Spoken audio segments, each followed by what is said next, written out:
Welcome to the Elaborate Topics podcast, where we focus on lab-specific strategies for medical laboratory professionals. We're proud to be the healthcare detectives that work behind the scenes to get the results needed to influence medical decisions. Let's grow together and jump right into the lab. Hi, friends. Are you trying to get promoted in the clinical laboratory? Or maybe you've recently received a promotion. If so, congratulations either way. This practical podcast will be absolutely what you need to make a great first impression or lasting impression as you go throughout your career. This is Elaborate Topics, and I am your host and leadership mentor, Taiwana Wilson. Thank you for tuning in to this weekly podcast where we offer you practical strategies that you can use inside and outside of the laboratory. Myself, along with my co hosts, Lona Small and Stephanie Whitehead, bring you these tips along with our amazing guests. If you would like to be a guest on this show, we would love to have you. If you caught last week's episode, we talked about pitching yourself and being able to pitch yourself for new opportunities. It could be for a new job, it could be for an award, or it could be being a guest on Elaborate Topics. And if that is you, we would love to have you and feature you. All you have to do is submit a guest interest form. At the time of this recording, we are preparing for the LabVine Laboratory Management Seasonal School 2023, where Elaborate Topics will be presenting on day 2 on the topic of succession planning. That workshop, which is complimentary, is on March the 30th at 8 a.m. Eastern Time, 7 a.m. Central Standard Time. So go over to my LinkedIn. I've posted about it, or you can go to LabVine and secure your spot for the upcoming Laboratory Management Seasonal School. So let's get into today's episode. As a medical laboratory professional, I understand the importance of professionalism in the workplace. Believe me, you have to be professional if you want to advance in your career, if you want to have lateral moves in your career, or really just to be respected in the workplace. You need to have professionalism. This includes using proper business etiquette when communicating with colleagues and clients and clinicians and our nurse friends and everybody else that you interact with in the hospital or your organization via email. As the world becomes increasingly digitized, email etiquette is becoming an essential skill for any successful professional. And I know you're like, Taiwan, why are we talking about email? I always think it's a good reminder and not to make any assumptions because I've seen a lot of emails over my years, and some of those emails probably could have used exactly what I'm talking about today. Interestingly enough, a lot of people might not know this, but as I was going through my medical laboratory science, working on my degree, I also was matriculating to get another degree in drafting and design. So I was pursuing both of those degrees simultaneously. I'm a girl who loves tech, and if I was not a scientist, I wanted to be a computer engineer at the time. And so part of getting the drafting and design degree, I had to take a technical writing course. And I'll be honest with you, it was one of the best courses that I took in undergrad, and it is still paying off today of finding out how to write in a professional, technical, concise way. It allows me to be able to filter through some of the emails that I get, especially since email doesn't have tone, but it really does have tone. And so I want to cover a few of these things with you today, just either for new content or as a nice reminder so that you can go and check out how you're sending emails and see how you may be coming off to people.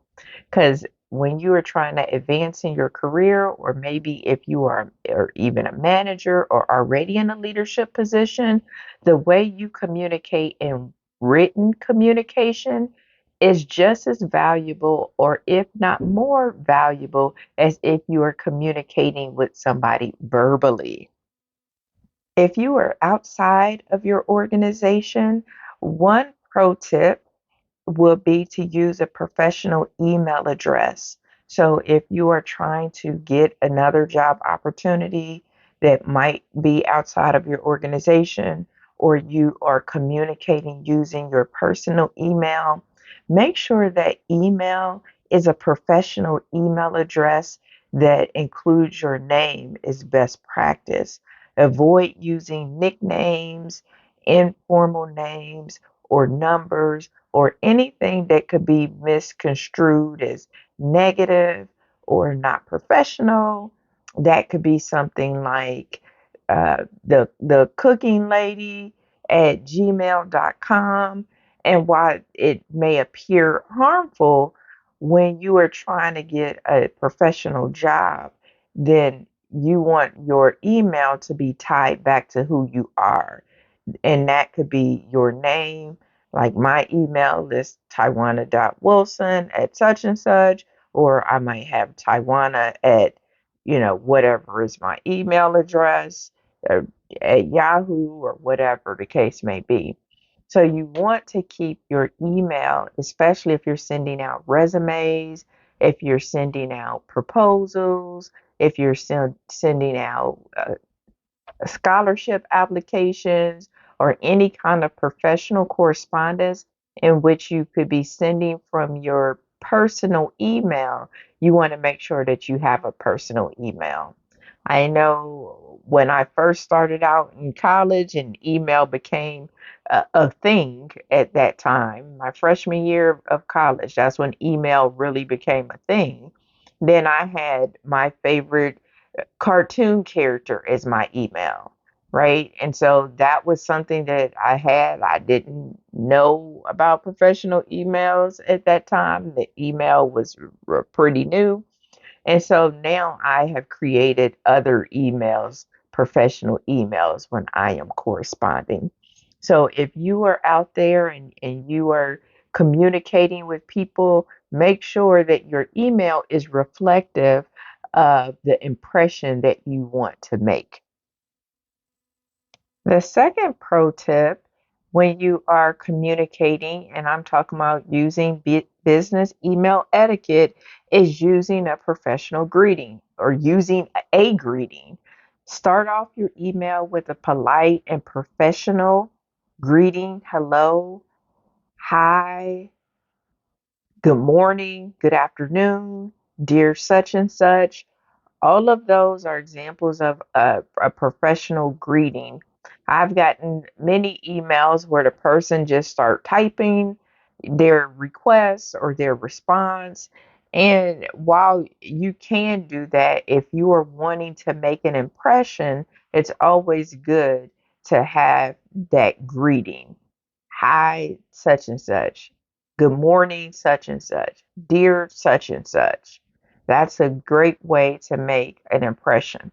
Because again, as you listen to this podcast, our goal and hope for you is that you are able to assume the highest level of authority in which you desire, whatever that might be, whether that's manager, whether that's team leader, whether that's being a laboratory advocate, whatever it is that you desire, we want you to get the recognition that you deserve by creating that great impression. So that would be pro tip number two, is having the professional greeting. Once you are ready to write your message, a couple of basic guidelines come to mind for me to give you. And the first one, when I think about as you have come up with your greeting, hi, such and such, now you're ready to write your email, is to know when to use the to, the CC, and the BCC fields.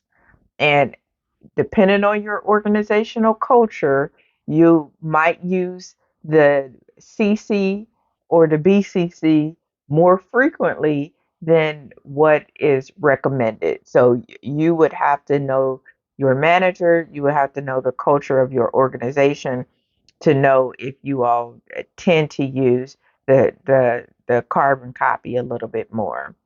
So using the to field is when sending a direct message to someone. You may send the same email to multiple addresses using the to field. Do so when your email is meant to be addressed directly to all recipients, as in the case of your manager, or if your manager was directing a team, they may send their email and everybody on the team might be in the to field. One thing to note, however, is that when you do put everybody's email in the to field, all email address can be viewed by all recipients. So putting multiple addresses in the to field only when every recipient is okay with his or her email being addressed for everybody. So sometimes you're communicating both internally and with external stakeholders. So be mindful of who you are addressing your emails to. Using the CC field, and CC stands for carbon copy for those who may or may not know. You use the CC field to send a copy of the email address to people who are not meant to be the direct recipients of the message, but still need to be kept in on the loop. For example, if a manager has asked to be CC'd on all communication that's sent out, to everyone, then you would want to, whoever you are addressing your email to, in the to field, and then make sure that your manager is on the CC field. Again, you have to have that communication with your manager or understand your company's culture for when everybody should be copied on emails. I've been in organizations in which everybody copied everybody on emails, which for me drove me absolutely insane because some emails is not necessary for everybody to be CC'd on. But again, you have to know your culture, and then you have to also know your manager. So if you are one who's looking to get promoted, then you might want to understand how your manager communicates. And in turn, if you are that manager that want to be CC'd, then you have to make sure that your team also understands that you want to be kept in the loop. Then there's the BCC field, and BCC stands for blind carbon copy. When you place email addresses in the BCC field, recipients are blind to other recipient email addresses. So the use of the BCC field is most appropriate if the recipients have not given permission for their email address to be released, or the whole list of people that the email is going out to, or if there's some reason to keep the email address private.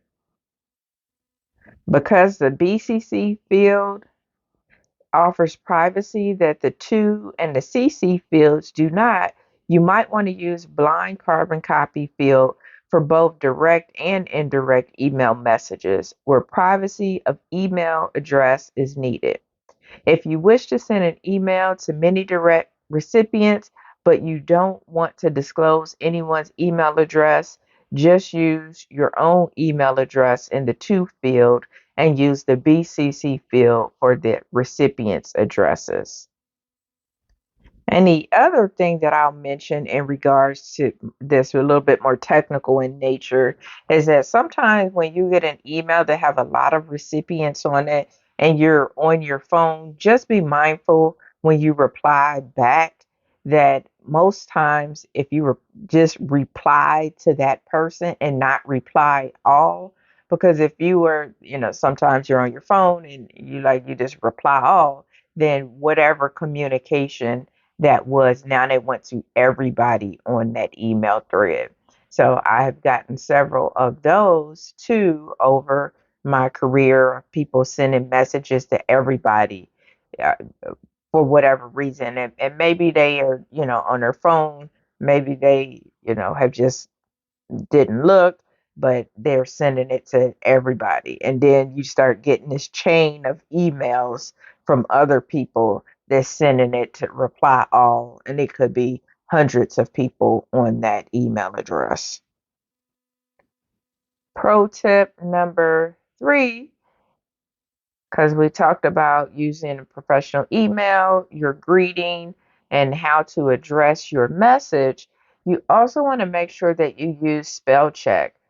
Always make sure you double check what you used and use proper spelling, grammar, and punctuation throughout your email. I know sometimes it happens. You sent it, you've read through it, you thought it was good, and you sent it out and you still had a typo. And every now and again, that happens. We're human.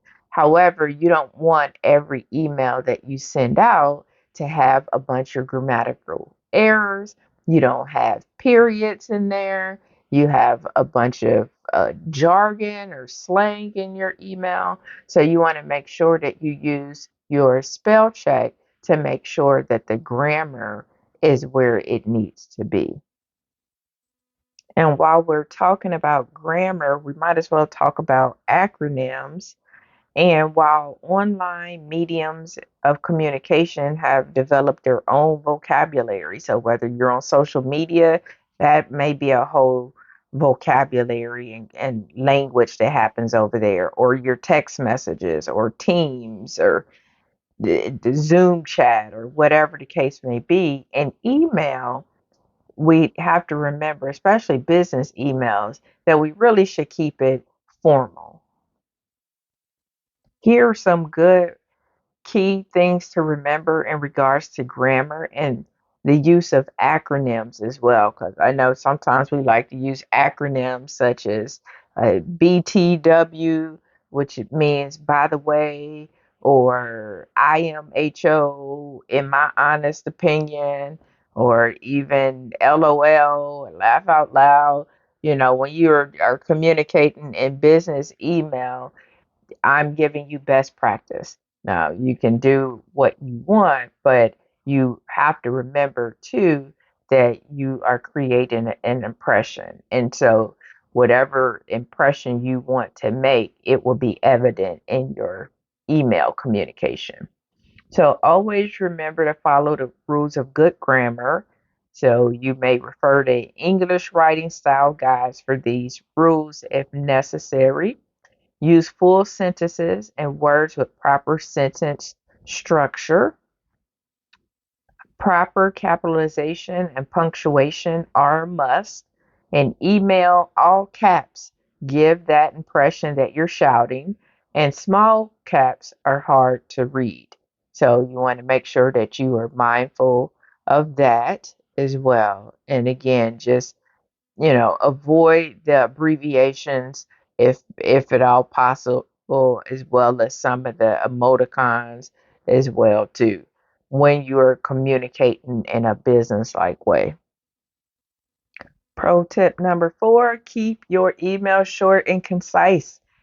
Your email should be to the point. Avoid using long and unnecessary sentences or phrases. If you have a really long email, I'm going to be honest with you, people are not going to read it, or they're going to half read it, or they're going to skim it.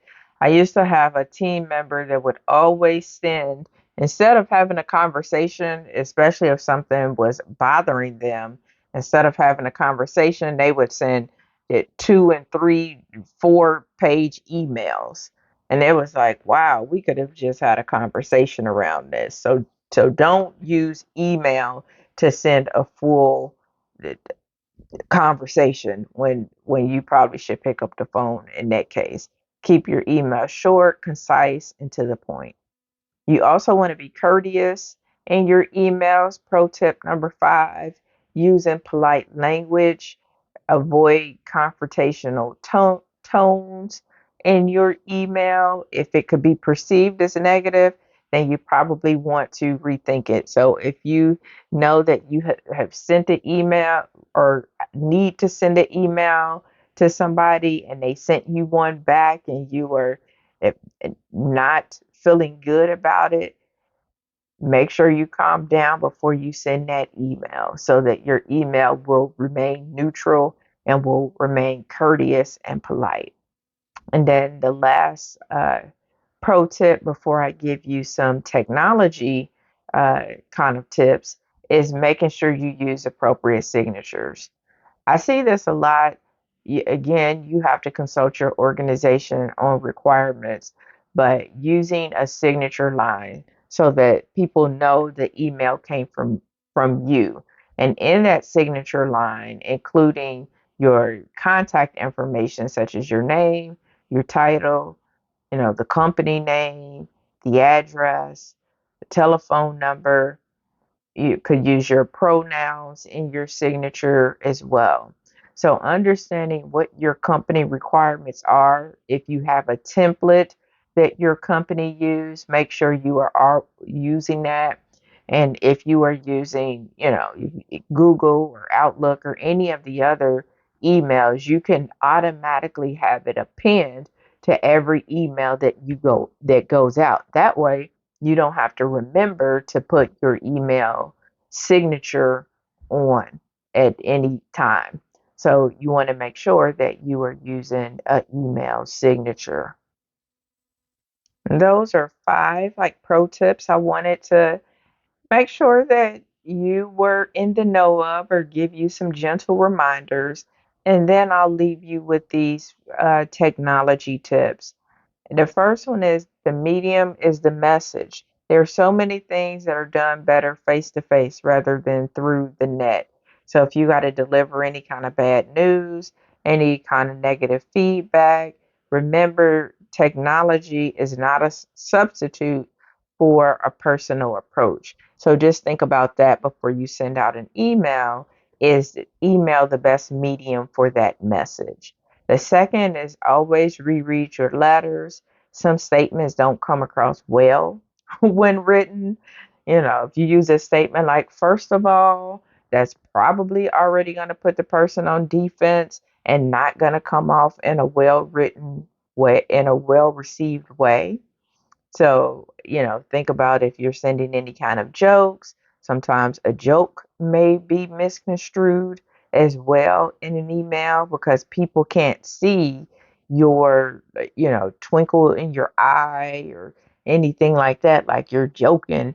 And so it can sound insulting. So read everything twice before you send it to catch any of those errors or to read it and then see if it sounds appropriate or not before you send it. Think security. So don't assume privacy when communicating via email or online. Don't use emails to discuss confidential and or speculative information because emails can be forwarded. People could get your email address or hack into your email and be able to see confidential information and send it to other people. So think security. Does this need to be an email? Does this need to be a phone call? Does this need to be an in-person message? So think security before you get ready to send out email correspondence. Also think about your recipient's convenience. Since reading from a screen is more difficult than reading from paper, the structure and layout is very important in email messages. So this is why you want the short paragraphs, the short, concise messages, blank lines in between to kind of space it out. And then if you're making any kind of points or lining anything, use the numbers or the bullet points or the bullet arrows so that it's more convenient. So that's a reason why you want to keep why you want to keep the email short and concise. And the last technology tip that I'll leave you with is decide if it's necessary or not. Remember that most people have their emails on their phones and they go directly to their phone. So before sending a message in the late hours, like midnight, 11 p.m., ask yourself, how will your recipient react to getting emails that late? Maybe it's okay. Again, you have to understand your company culture of understanding what's acceptable and what's not. But, a general rule of thumb is that when you're sending emails, think about, am I sending this email too late? And pro tip is even if you are working late and sending out emails, you can actually schedule your emails to go out at whatever time you want.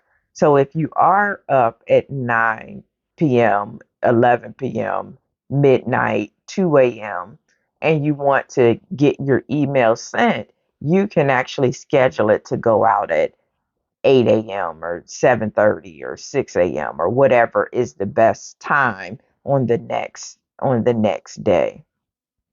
Think about before you forward a memo to your team or something you might have received, do they really need that piece of information? It's definitely nice to be kept in the loop and up to date on stuff, but at some point you could be clogging up their email boxes. So just be mindful of that because there's tons of emails that's going to each person every day. And if your staff is working on the bench, they are probably not even checking their email as often. So be mindful of that. And are you sending emails that make sense that are needed? Or is what you sent could be covered during your huddles or during your check-ins with your team? So those are some things to think about. So I know this wasn't our typical podcast, but sometimes I think refreshers are good. And just based off of things that I have seen, I think is better to not assume. It's always good to learn and grow. And so this was a topic that I thought was important because of emails that I see a lot and want to make sure that you all are off to a fast start, off to a professional start, off to making that impression that I know that you desire to make. So thank you so much for tuning in to this episode. Please tune in next week to hear another awesome episode. Go back in our catalog and catch up on the over 140 episodes that we have out there on a variety of topics with a variety of guests. Share it out. Catch up with us on Direct Impact Broadcasting, Labvine, or your favorite podcast platform. Let us know what topics you would like to hear, whether they are technical, whether they are leadership, or whether they are practical uh, topics that will help you be a better medical lab professional and navigate your organization or navigate your career. Thank you so much, and I hope you have an amazing, amazing week. Thank you for tuning in to another episode of Elaborate Topics, where your hosts discussed relevant strategies for laboratory professionals. Please subscribe to this podcast on your favorite podcast platform and listen to us on directimpactbroadcasting.com. Stay tuned for another episode with information you can use to excel in your laboratory career.